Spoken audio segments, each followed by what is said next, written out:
first became the artist on Daredevil because I had gotten either kicked off or I quit the X-Men.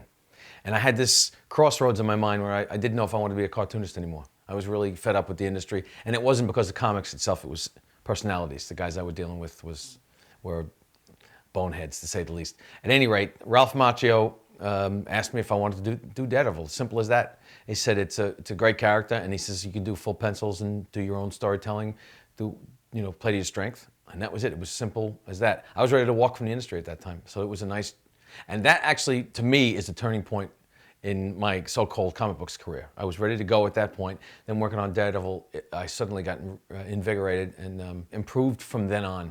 And I think it's got to do with the character.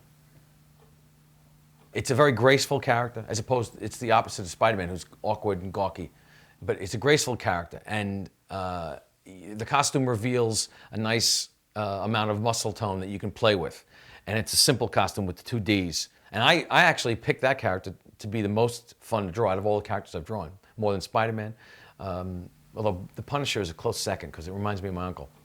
The differences between my father drawing Daredevil and me drawing Daredevil is he's just a better artist than I am. I remember seeing it vividly, the first things he did when I was a kid, they stuck in my head, and he explained things to me. This guy's a blind lawyer. Wow, he's blind? I mean, being a kid at that age, anything that is different was fun, and the fact that this guy's a superhero, surrounded by a whole bunch of guys, and not only that, but he's blind, I got to hear more about this guy.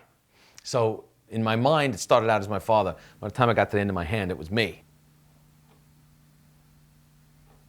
The only pressure I felt about being my father's son artistically was self-imposed. Nobody else ever gave it to me. There were people made comments all the time when I was first starting. You're only in this business because of your father. You wouldn't be here without your father, And after I got finished standing on their chest and punching and screaming, I ended up having to draw anyway. And I was in my own mind, I wanted to be as good as my father. And if you're going to strive to be better or as good as someone, why not strive to be somebody that's great?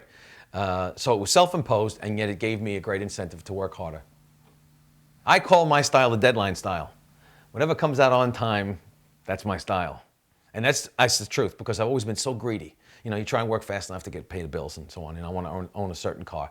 And if nobody else in the industry says this, if they all think that it's an important medium, that's cool. But it's a money medium. You make money. It's part of the life.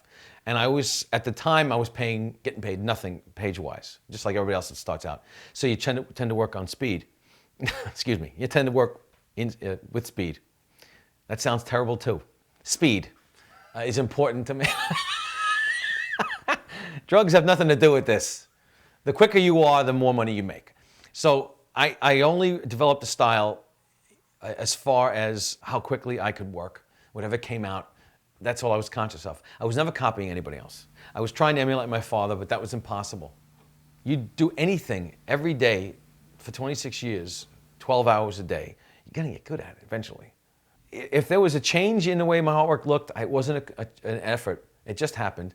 And I hear that I have blocky-looking characters and bulky-looking characters. If that's the style, so be it. And if it's not consistent, again, I'm not conscious of it. So it might just be what I ate on a Sunday, and whatever comes out on Monday depends on what you eat over the weekend. Who knows? The greatest thing I think I have ever done to this point, if you can call it great, was working on Man Without Fear with Frank. And it was originally slated for 64 pages. So I started working on it. And I was thrilled to death working with Frank, because I had pretty much gotten into the business around the same time he did. And his work was just fantastic. And as a writer, it's even better than his artwork. And it started out 64 pages. I got about 40 pages done. He says, I got an addendum. He calls me up and he says, I have an addendum. I'll throw in a couple of pages, which ended up being 80-something pages. In between page 43 and 44, there was 80 more pages. It ended up being 144 pages, this thing. He says, listen, you won't see Daredevil in costume till the end of the book. And I said, okay, let's go with it. And it was more fun and more rewarding than anything I ever did, because it was, if there was ever a weakness in my storytelling, even to that point, it was flushed out working on this, because you couldn't do anything but storytell in this. First thing is, as soon as the mortgage bill comes in the mail, my ass is just nailed to this spot. On a serious side, Jack Kirby said, sit down and do the work and then stop. you're basically working on commission. Ask any commissioned salesman or any commissioned worker in this world what it's like, knowing that if you don't work that day, you don't get paid. That's a scary feeling. And we don't get sick days because you work at home. You're supposed to be taking care of yourself.